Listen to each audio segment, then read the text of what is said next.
Hai semua, selamat datang di channel Baca Saham. Pada video ini, kita akan membahas satu topik dengan judul berikut ini. Tapi seperti biasa, semua pembahasan bukan rekomendasi dan hanya informasi. Ingat, kerugian kamu tanggung sendiri ya. Nah, pada video kali ini, saya tertarik membahas satu saham yang dibeli oleh dua grup yang besar. Yang pertama adalah grup Djarum, dan yang kedua adalah grup yang dimiliki oleh Prajogo Pangestu. Saham apakah itu? Yaitu SSIA. Mari kita lihat dulu artikel pada idnfinancials.com dengan judul SSIA jadi rebutan grup Djarum dan Prajogo Pangestu. Artikel ini ditulis pada tanggal 17 Juli tahun 2025. Detailnya sebagai berikut. Kenaikan harga saham SSIA yang signifikan menarik perhatian Bursa Efek Indonesia sehingga masuk daftar UMA pada hari Rabu 16 Juli 2025. Harga saham emiten properti, konstruksi, dan hospitality ini melesat lebih dari 50% dalam sepekan terakhir. Meskipun saham SSIA mulai menunjukkan tren positif sejak awal April 2025, kenaikan harga saham yang cukup tajam terjadi sejak hari Senin 7 Juli tahun 2025 setelah adanya akumulasi oleh grup Djarum. PT Dwi Muria Investama Andalan, entitas milik grup Djarum, mulai memborong sekitar 248 juta lembar saham SSIA pada pekan sebelumnya atau Jumat 4 Juli 2025. Akumulasi grup Djarum di saham SSIA terus berlanjut hingga Selasa 15 Juli kemarin dengan membeli 2,62 juta saham. DIA juga memborong 8,59 juta lembar saham SSIA pada 9-10 Juli tahun 2025. Dengan sederet pembelian tersebut, entitas yang juga mengendalikan saham Bank Sentral Asia menjadi pemilik 5,89% saham SSIA. Berdasarkan penelusuran, grup Djarum bukanlah satu-satunya konglomerasi yang berminat menjadi pemegang saham SSIA. PT Chandra Asri Pasifik, emiten petrokimia milik Taipan Prajogo Pangestu, mulai mengakumulasi saham SSIA lebih awal sejak Maret 2025. TPIA membeli 250,6 juta lembar saham SSIA pada 20 Maret membuatnya menjadi pemegang saham 5,33% saham.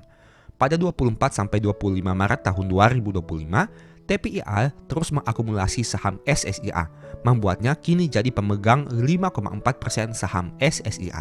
Terbaru, idnfinancials.com melaporkan bahwa TPIA memperbesar porsinya di saham SSIA dengan memborong 284,84 juta lembar saham pada 15 Juli tahun 2025. Porsi saham TPIA di SSIA naik menjadi 6,05% mengalahkan grup Djarum.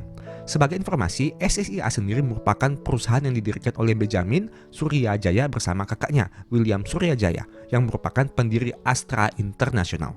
Anak dari Benjamin kini menjadi sebagai direktur utama SSIA.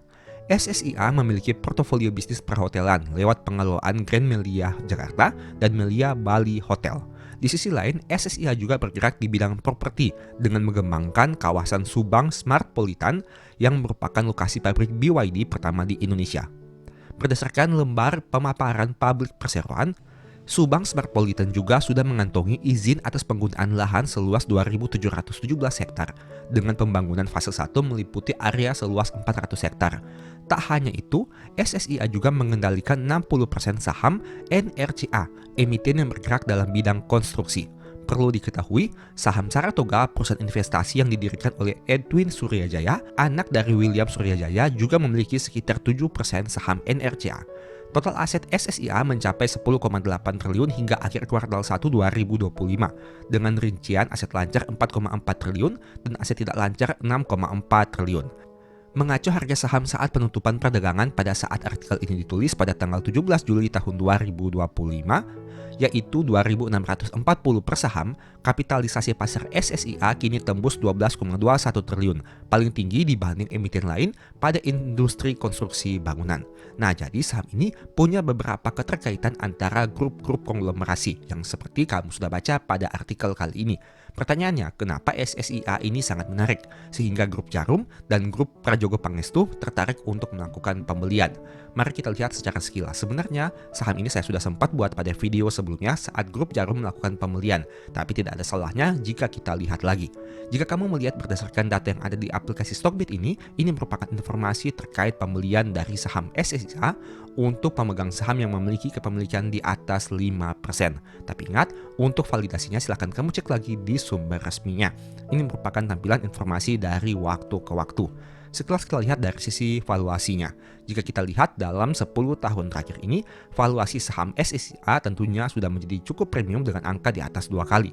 Padahal pada video sebelumnya kamu bisa melihat bahwa saham ini masih dihargai dengan PBV yang lebih rendah lagi. Karena sebelumnya saya buat video ini saat saham SSIA belum senaik signifikan seperti ini. Tapi dari data ini bisa kamu lihat bahwa secara valuasi memang sudah naik dengan sangat signifikan. Untuk aspek laba ruginya, jika kita lihat di Q1 tahun 2025 saham ini masih mengalami kerugian bukan keuntungan. Hal itu merupakan hal yang sudah terjadi sejak tahun Q1 tahun 2024, Q1 tahun 2023, 2022, 2021, 2020, 2019, dan 2018. Nah, bagaimana dengan kondisinya di tahun 2025 ini? Apakah saham SSIA ini mampu menunjukkan tren yang positif dengan adanya kenaikan harga saham diikuti dengan kenaikan labanya? Kita tunggu saja sepak terjangnya seperti apa. Mengingat pada tahun 2024 meskipun sempat mencatatkan kerugian di Q1, tapi pada Q2 sampai Q4 mereka ternyata menghasilkan laba.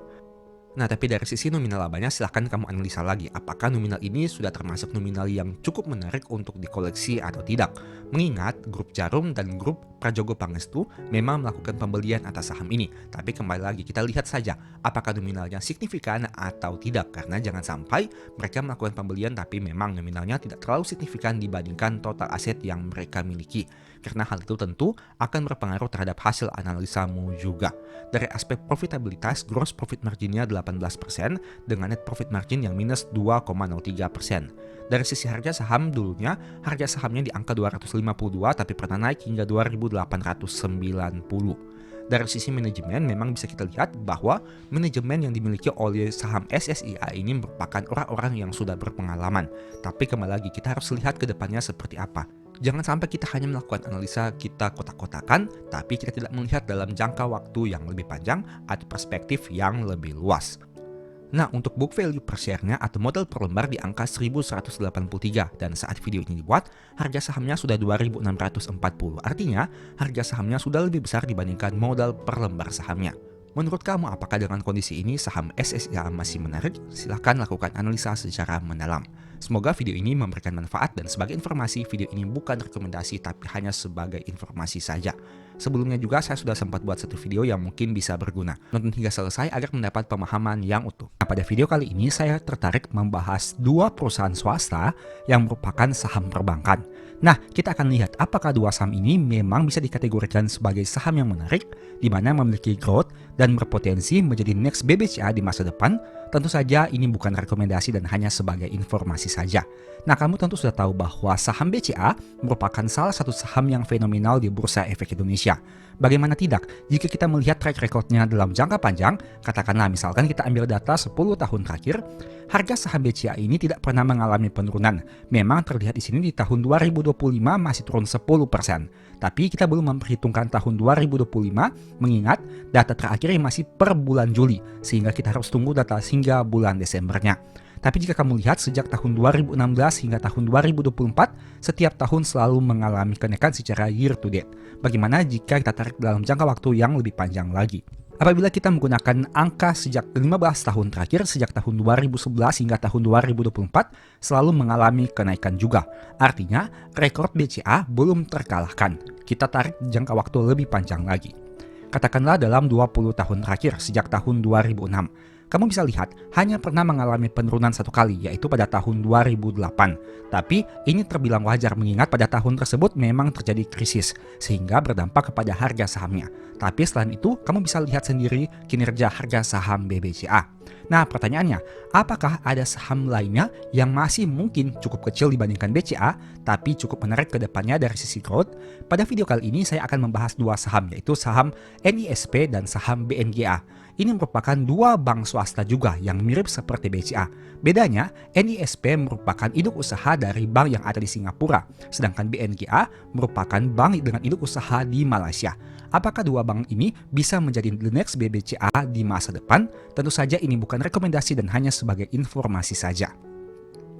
Pertama kita lihat dari pencapaian labanya. NISP menghasilkan laba di Q1 sebanyak 1,2 triliun rupiah yang mengalami kenaikan dibandingkan Q1 tahun 2024. Untuk BNGA, labanya 1,8 yang juga naik dari 1,6 di tahun 2024. Untuk BCA, labanya 14,1 yang juga naik dibandingkan Q1 tahun 2024. Artinya, baik NISP, BNGA maupun BBCA, ketiganya menghasilkan kenaikan laba di Q1 tahun 2025 dibandingkan Q1 tahun 2024. Nah, jika kita tarik dalam jangka waktu yang lebih panjang, mari coba kita lihat kinerja NISP di Q1 dalam beberapa tahun terakhir. Kamu bisa lihat sini, untuk kinerja yang dicapai di Q1 tahun 2025 ini merupakan kinerja tertinggi setidaknya sejak tahun 2016 berdasarkan data yang ada di aplikasi Stockbit ini. Bagaimana dengan BNGA?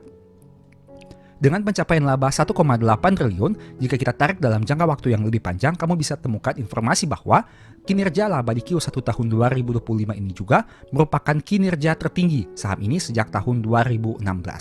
Begitu juga dengan Bank BCA. Dengan laba 14,1 triliun, kinerja di Q1 tahun 2025 ini juga merupakan kinerja tertinggi yang pernah dicapai oleh perusahaan. Sampai di sini, BCA, BNGA, dan NISP menawarkan karakteristik yang sama. Bagaimana dari sisi rasio keuangan profitabilitasnya? Mari coba kita lihat. BCA memiliki gross profit margin 89% dengan net profit margin 47%. BNGA gross profit margin 53% dengan net profit margin 28%. Dan NISP memiliki gross profit margin 56% dengan net profit margin 26%. Bisa kamu lihat di sini, meskipun tidak sepowerful dari BBCA, tapi NISP dan BNGA memiliki rasio profitabilitas yang juga sangat baik dengan gross profit margin di atas 50% dan net profit margin di atas 25%. Bagaimana dari sisi potensi dividennya? BCA memang untuk aspek dividen kurang menarik dalam jangka pendek karena dividen yield hanya 3,4%. Tapi BNGA bisa mencapai 9% dan NISP bisa mencapai 7,8%. Artinya dari sisi dividen yield di tahun 2025 ini, NISP dan BNGA jauh mengungguli saham BCA dari sisi dividen yieldnya. Tapi ingat, kita hanya berbicara dari jangka pendeknya.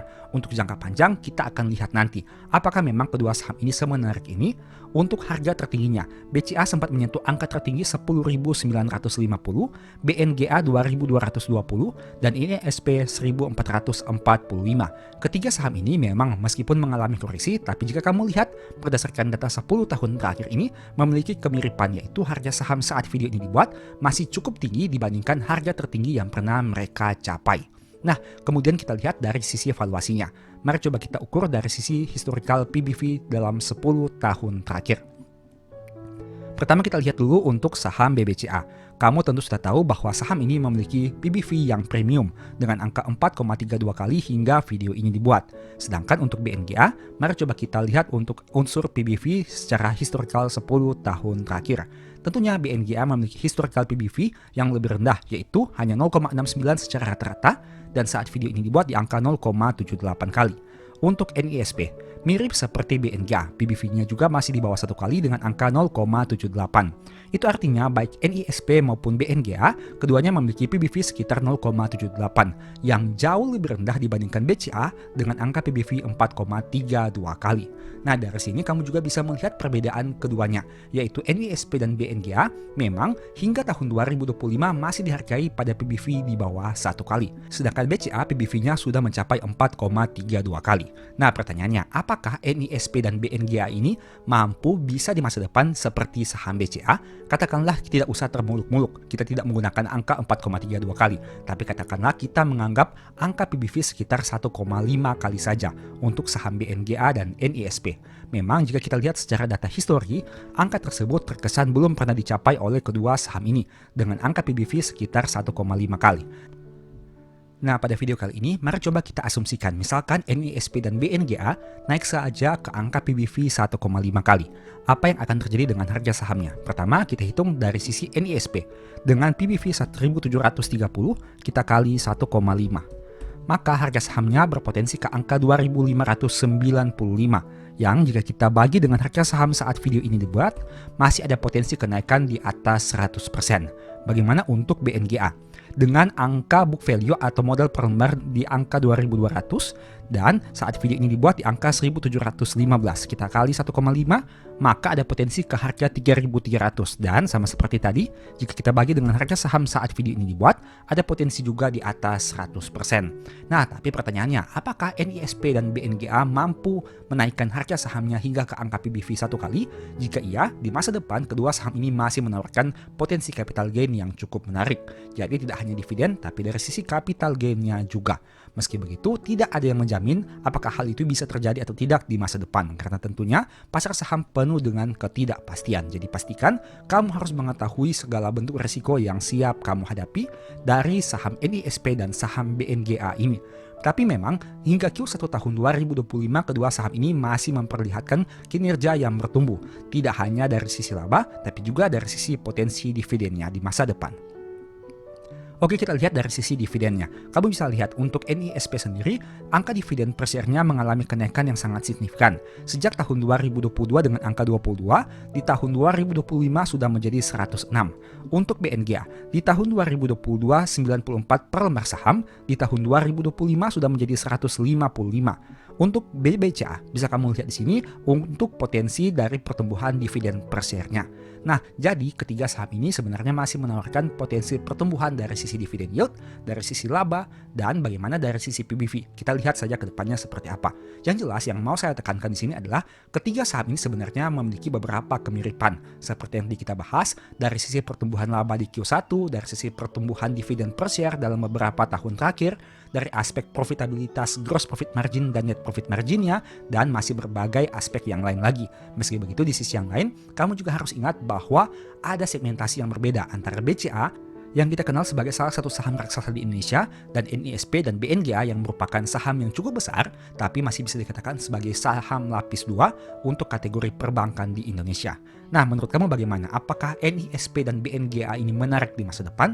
Kamu tentu sudah tahu nama-nama investor besar yang memiliki kedua saham ini. Tidak perlu saya sebutkan lagi di video kali ini. Yang jelas, silahkan kamu mempertimbangkan sesuai dengan hasil analisa kamu.